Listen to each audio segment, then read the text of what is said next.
هيران استوديو فدي ماملتوتا غوتوف halkanii fi guyyaa hojjenna. Suuratina ganni dhabati Handhuura magaalaa Dadargeenyaan gamoo Haaj Amaanoo darbii tokkoffaarratti argamna. Yookaan aruuza keessan yaadannoo hin dagatamneef murteeffannaan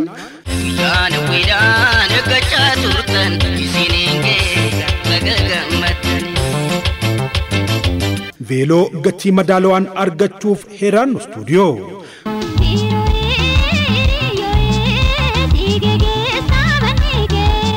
guyyaa dhaloota keessanii miidhagfachuu fi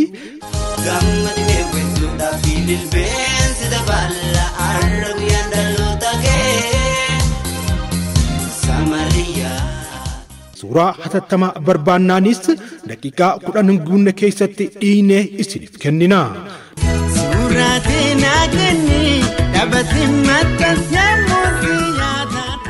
Dokumentariistee sagantaa eebbaa viidiyoo fi suuraa qulqullinaan kan argattan filannoo keessan ammaas Heeraan Stuudiyoo yoo taasifattanidha.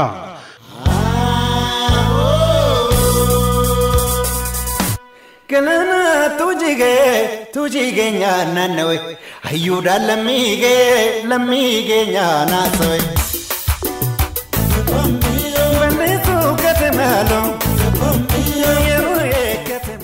maal kana qofa waajjiraalee mootummaa fi miti mootummaas sagantaa televiziyoonii fi filmii gaggabaaboo waraabuudhaafis ta'e naashinaal ID yookaan waraqaa eenyummaa biyyaalessaa Itiyoo Telekoomitti galmootanii isiniif ergame daqiiqaa muraasa keessatti digital ID kooppii print isiniif goona.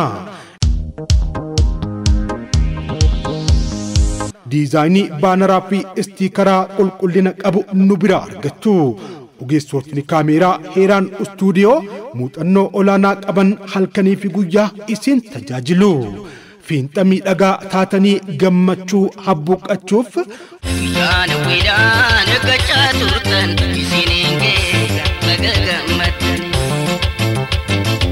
uffata aadaa fi ammayyaa filannoo barbaadaniin kiraanis ta'e gurgurtaan Heeraan Stuudiyoon isiniif dhiyeesseera.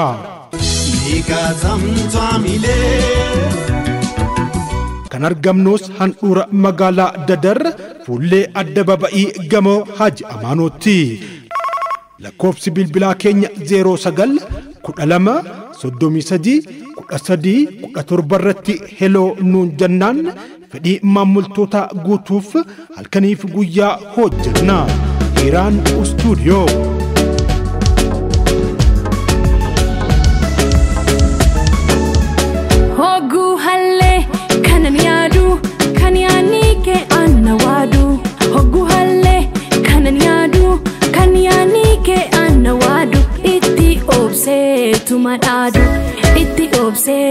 Itti obsee tuman adu guyyaa guyyaadha inni